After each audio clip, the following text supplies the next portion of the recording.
Vous est-il déjà arrivé de rencontrer une personne qui est à bout de souffle? Il vous est déjà arrivé certainement une fois de discuter avec un ami, avec un frère ou parenté qui est fatigué de vivre.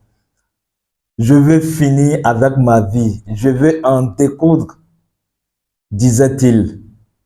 Mais est-ce que vous comprenez ce qui lui arrive? Ou bien à vous-même, est-ce que cela est déjà arrivé une fois?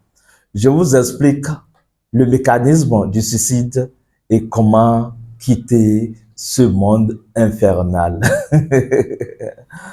Il se nomme que la paix soit. Chers amis, bienvenue dans Chinji, bienvenue dans la lumière flamboyante. Je suis Soleil 4320, jeune maître.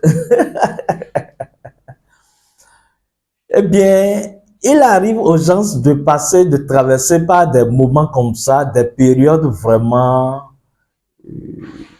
d'extrême difficulté, des périodes où les choses sont sans dessus, sans dessous, des périodes où les gens n'ont plus le contrôle de leur existence, de leur vie. Et la solution toute faite qu'ils trouvent, c'est de se suicider. D'abord, je fais une virgule rapidement en vous disant que le suicide est défini comme étant le fait de se donner volontairement la mort. Mais en fait, personne ne se donne volontairement la mort. Vous allez comprendre le mécanisme parce que quand quelqu'un se suicide, cela n'a jamais été de sa volonté. Quand vous rencontrez quelqu'un qui vous dit, par exemple, je suis fatigué de ma vie, j'ai envie de me suicider, ou bien l'intéressé se suicide réellement, je vous assure, sachez que ce n'est pas de sa propre volonté. Parce que qu'est-ce qu'on appelle en métaphysique la volonté? La volonté, c'est une capacité d'action d'âme. La volonté est liée à la lumière de l'âme. La volonté est une puissance de l'âme naturellement. Donc, une âme équilibrée a une forte volonté. Et même dans le cas des envoûtements, par exemple, qu'est-ce qui se fait? On emprisonne la volonté de l'âme de l'autre. On soumet sa volonté à sa décision. C'est-à-dire, le sorcier soumet la volonté de son victime à sa décision. De telle manière que son âme est conduite à l'abattoir. Ce qui veut dire que quand une âme ou bien quand quelqu'un décide de se suicider, par exemple, cette personne n'a plus ses facultés d'âme. Cette personne n'a plus sa volonté en place parce que l'âme a pour volonté de vivre de lumière. L'âme a pour volonté de rayonner de la lumière. Et c'est celui qui manque de lumière qui constate que sa vie est fauchée. C'est celui qui manque de lumière qui constate que la seule option, c'est de se suicider. Alors que se suicider n'est pas une option. Se suicider, c'est de l'homicide. Bien sûr, c'est des forces qui poussent les gens à bout. Quand l'âme manque de lumière, quand la personne n'est pas saine en elle-même, équilibrée en elle-même, ce qui se passe, ces démons intérieurs, parce que les démons sont ce que vous créez en vous-même dans votre dimension intérieure, qui prennent contrôle de vous. Alors l'intéressé aura tendance à chaque fois à se suicider. Ce sont les démons qui le poussent, ce sont ses propres entités maléfiques, malveillantes, qui le poussent à aller à bout. Pourquoi? Je vais vous l'expliquer. Parce que se suicider, ce n'est pas ça le plus important, c'est ce qui se passe après. Est-ce que celui qui se suicide, si vous êtes dans le cas, est-ce que vous avez la garantie totale que quand vous allez vous donner la mort, et aller de l'autre côté, parce que vous savez avec moi que c'est le corps qui meurt, il y a une partie de vous, nous allons appeler cette partie-là l'âme, qui va continuer d'être dans sa dimension. Nous sommes d'accord. Alors, est-ce que vous êtes sûr que quand vous allez quitter le corps, vos problèmes vont s'arrêter? Si vous n'êtes pas vraiment sûr, alors ne le faites pas. Si vous êtes quelqu'un et il vous arrive de ces idées de vous donner la mort, ou bien de finir avec votre vie, ou bien il vous arrive de penser même à des moments donnés que est-ce que ce n'est pas mieux de quitter ce monde-là pour aller se reposer? S'il vous arrive d'avoir même de ces idées, je vous pose la question, est-ce que vous êtes sûr que là-bas de l'autre côté, dans l'au-delà, vous serez au repos? Est-ce que vous êtes sûr, garanti, assuré que quand vous serez de l'autre côté, vous serez en paix, en joie? Je vous assure que l'enfer existe. C'est vrai, l'enfer n'est pas ce qu'on vous a dit de l'enfer. L'enfer n'est pas ce que les religions ont révélé. Mais l'enfer existe bel et bien. Et je vous assure, si vous n'avez pas une vie heureuse sur terre, excusez-moi, je vais vous faire peur, ne vous attendez pas à une vie heureuse de l'autre côté, dans l'au-delà. Si la personne n'a pas une vie heureuse et équilibrée sur terre, quand elle va se désincarner, elle va rencontrer ses problèmes de façon multipliée. J'explique le processus. Les mêmes entités qui poussent quelqu'un à se suicider, à se donner la mort physiquement, ce sont ces mêmes entités qui l'attendent dans sa dimension intérieure. Parce que quand vous mourrez, vous tombez dans votre dimension intérieure. Vous quittez le corps, donc vous êtes dans votre dimension intérieure. L'âme est dans sa dimension. Alors, ce qui se passe, c'est que l'âme aura affaire aux mêmes entités qui ont malmené sa vie terrestre. Ces mêmes entités sont encore plus fortes dans la dimension intérieure et vont le malmener. Et ce qui va se passer, les entités vont lui proposer le même désir. Le désir de se suicider, le désir de se venger, le désir de faire ceci, le désir de faire cela. Alors que le désir ne sera pas satisfait. Parce que l'intéressé n'avait pas vécu d'une certaine façon sur terre. Puisque c'est ce qu'on maîtrise physiquement qu'on transpose de l'autre côté. S'il vous est même arrivé une fois de faire le voyage hors du corps, même dans vos rêves, hein, parce que les rêves sont des formes de voyage hors du corps. Quand le corps dort, l'âme fait des expériences dans la dimension de l'âme. D'accord? Même dans les rêves, qu'est-ce qui se passe en fait? Il se fait que ce sont vos schémas mentaux que vous reproduisez. C'est pour cela que dans les rêves, si vous êtes habitué à un lieu, par exemple, vous allez vous retrouver dans ce lieu-là. Ou bien, si vous avez l'habitude de penser négativement, ou bien vous avez des pensées déséquilibrées, généralement, vous allez faire des rêves de noirceur. Mais, si vous avez des pensées lumineuses, vous allez faire généralement des rêves apaisés, des rêves d'élévation, de joie. Ce qui veut dire que le monde astral est un monde subjectif. C'est un monde où votre schéma mental devient votre réalité. Surtout quand vous n'avez pas conscience de la lumière, parce que la lumière est la réelle vérité. Mais, à défaut de la lumière, vous tombez dans les mêmes schémas mentaux que dans la dimension physique.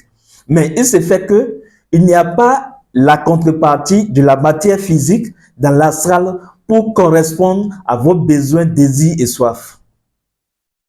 Donc cela génère une forme de souffrance.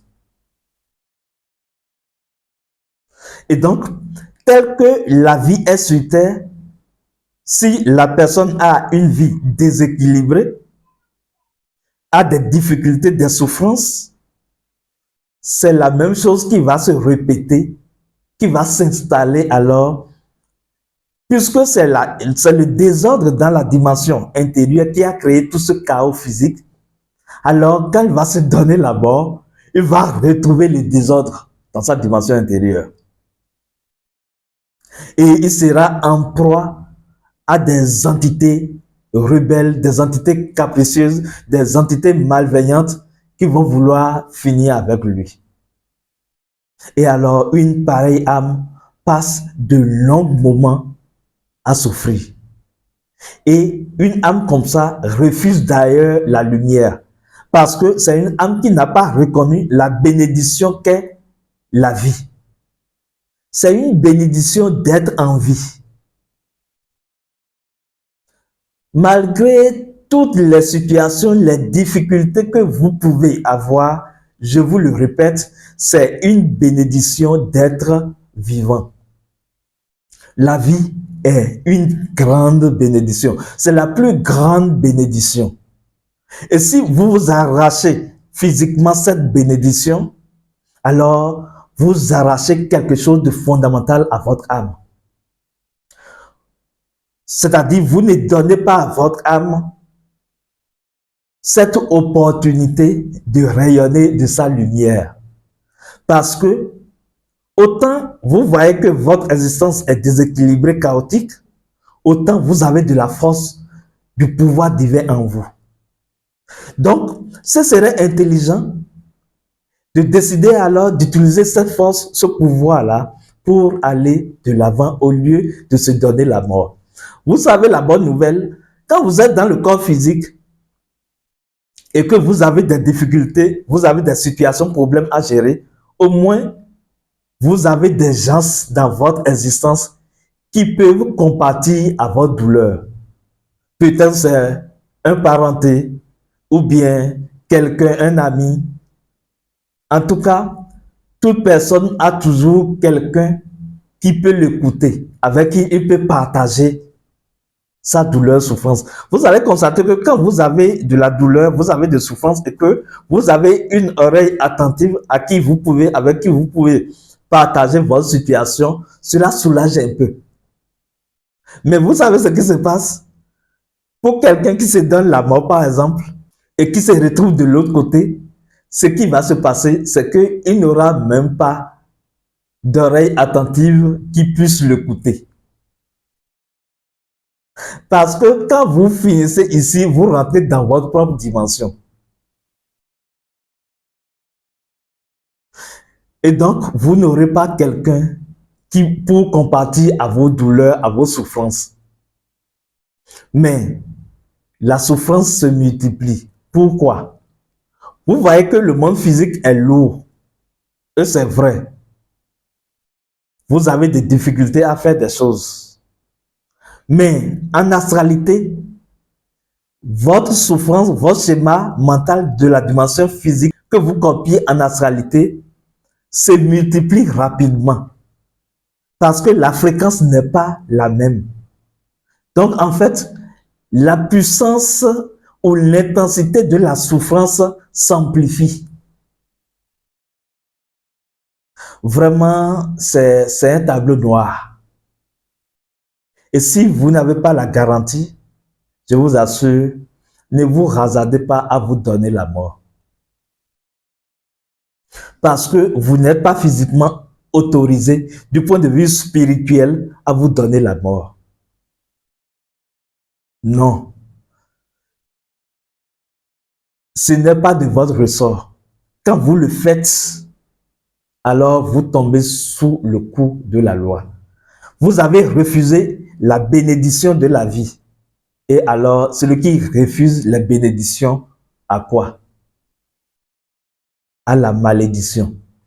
Donc, une telle âme reste dans son enfermement et vit sa souffrance sur terre de façon multipliée, va rester dans cet enfermement pendant de longs moments, des années, alors des années et des années. Et vous savez ce qui peut se passer? Une âme comme ça ne s'éveille pas à la lumière du jour, ne se lève pas à la lumière du jour et a la capacité de se réincarner avec ce chaos, ce déséquilibre énergétique.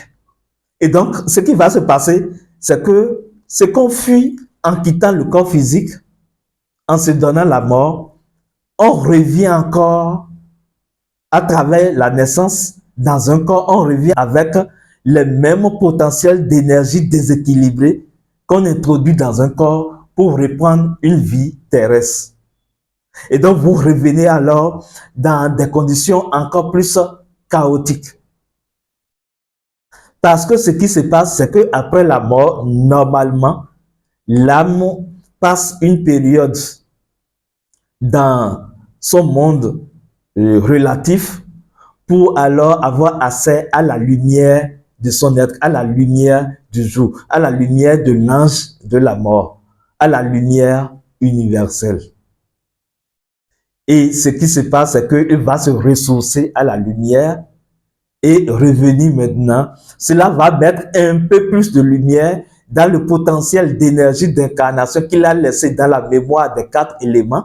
Et donc, quand il va reprendre corps, il ira de perfection en perfection. C'est comme ça que la réincarnation est toujours un processus évolutif. Naturellement, ça évolue. Ce que vous avez été dans vos incarnations passées s'est amélioré dans cette incarnation. Et cela va s'améliorer dans la prochaine incarnation également.